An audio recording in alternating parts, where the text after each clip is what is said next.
Vous savez, dans la vie, on dit toujours, quand on veut, on peut. Eh bien, aujourd'hui, le Real a voulu jouer au football. Et le Real a pu jouer au football. Alors, cette identité d'équipe qui ne peut pas jouer au football, qui est là à se contenter de peu, on doit arrêter. Et aujourd'hui, Ancelotti a voulu jouer au football. Il a aligné une équipe pour jouer au football. Et aujourd'hui, le football a récompensé le Real Madrid. Alors, avant de commencer cette vidéo, petite parenthèse, il n'y a pas penalty. Dans aucun monde, ça c'est penalty. Déjà, il n'y a pas d'excuse de le haut de son corps est à l'intérieur de la surface. Déjà, je me pose la question si la balle n'est pas sortie. Donc la faute a été commise à l'extérieur de la surface. Ce penalty, pour moi, ce penalty cadeau. Alors, le Real remporte 4-1 aujourd'hui, mais pour moi, il n'y a pas penalty. Donc, pour tous les fans du Barça qui vont venir nous attaquer, c'est le Real Madrid, je suis désolé. Cet arbitre-là, aujourd'hui, c'est un arbitre de tocard. Je suis désolé, l'arbitrage n'a pas été bon. Des cartons qui ont été donnés pour des choses minimes, mais vraiment minimes. Par exemple, le geste d'Mbappé, combien de joueurs le font par match? Si on donnait des cartons pour des gestes, j'aurais pu comprendre s'il disait quelque chose. Il fait juste ce geste-là, carton. Le joueur joue tout un match avec une épée Damoclès sur sa tête.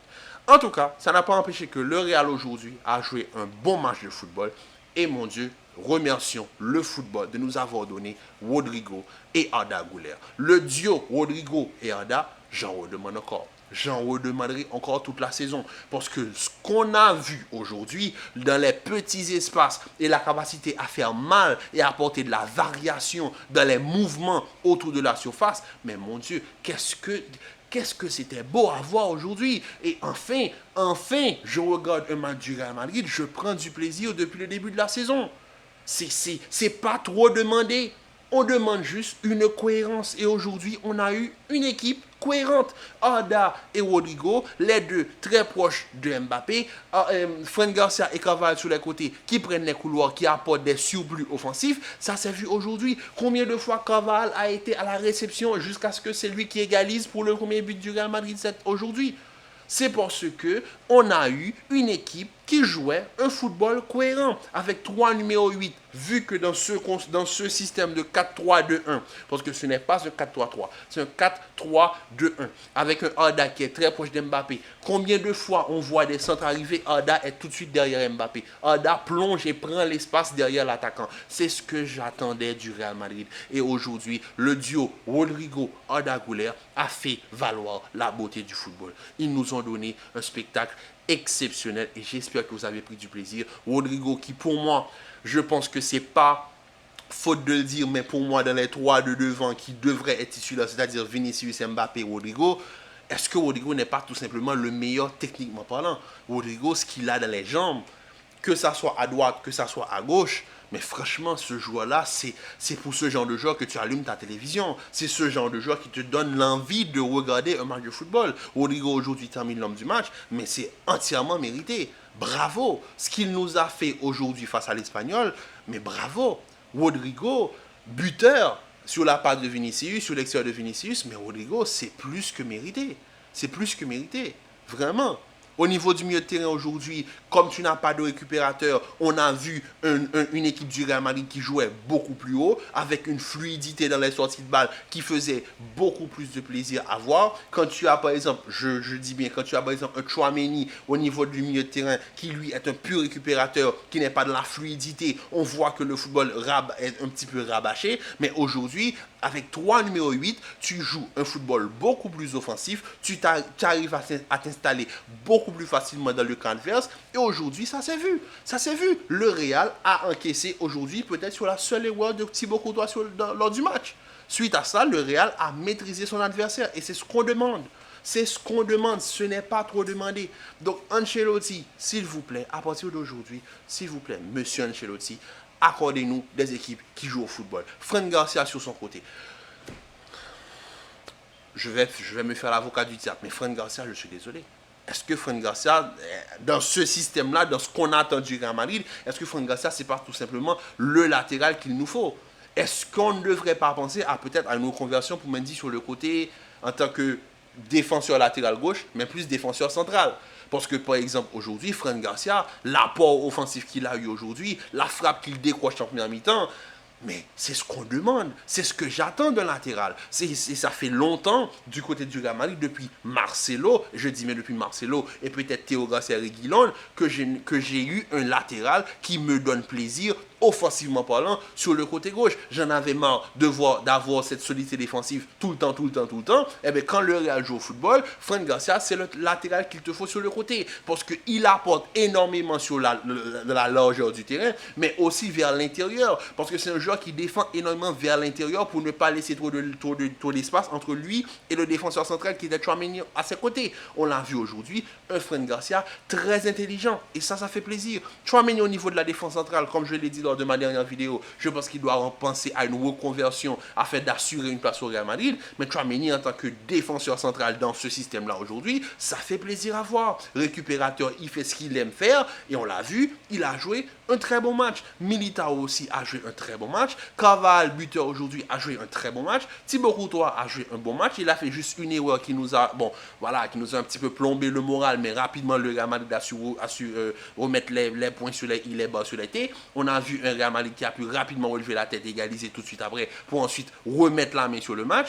Mais je dis bien que le Real aujourd'hui, on n'a pas vu une équipe comme face au Betis, comme face au Rayo Vallecano, ou même comme face à Stuttgart, une équipe qui subissait. Aujourd'hui, on a eu une équipe qui arrivait à maîtriser son adversaire. Et finalement, comme je l'ai dit dans le début de vidéo, quand on veut, on peut. Quand on veut, on peut. C'est pas trop compliqué. C'est pas trop compliqué. Franchement, aujourd'hui, je suis tellement content de voir ce que j'ai vu aujourd'hui que j'ai même oublié de dire bonjour là.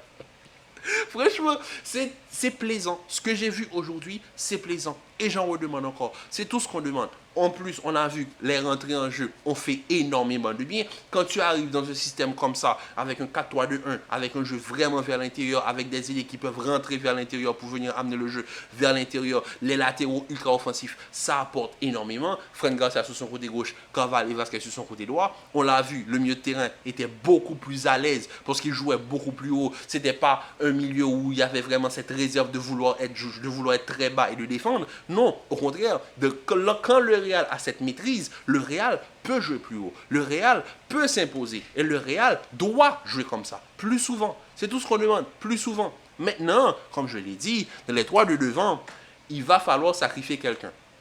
Pourquoi?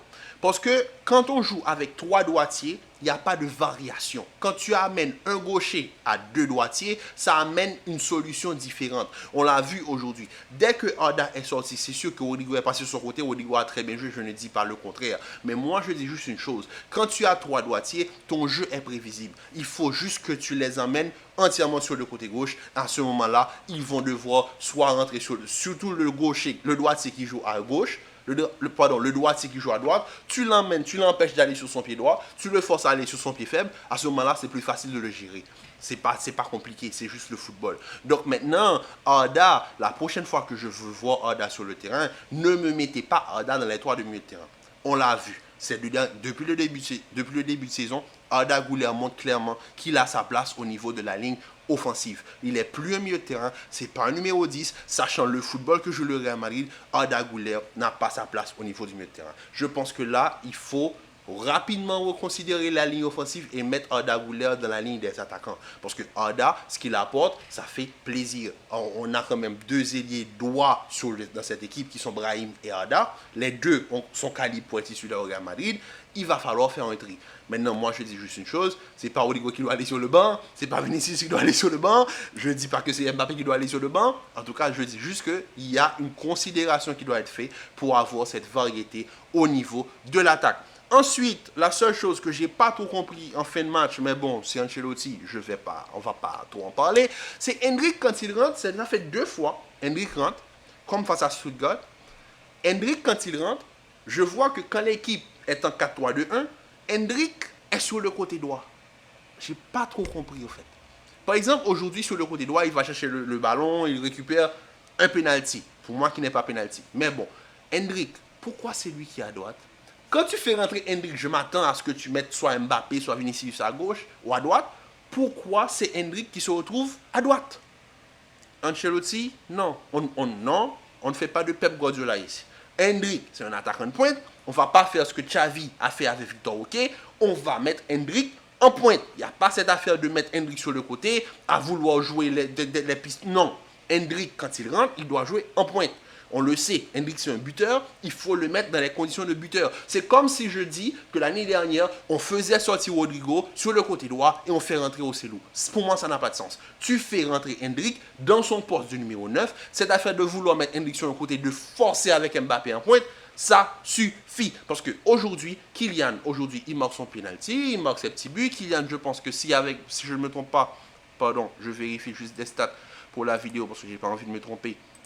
Kylian avec le Real Madrid cette année, c'est quand même 8 matchs, 6 buts, une passe décisive et un trophée. Pas mal, pas mal. Mais dans ces 6 buts-là, combien de pénaltys?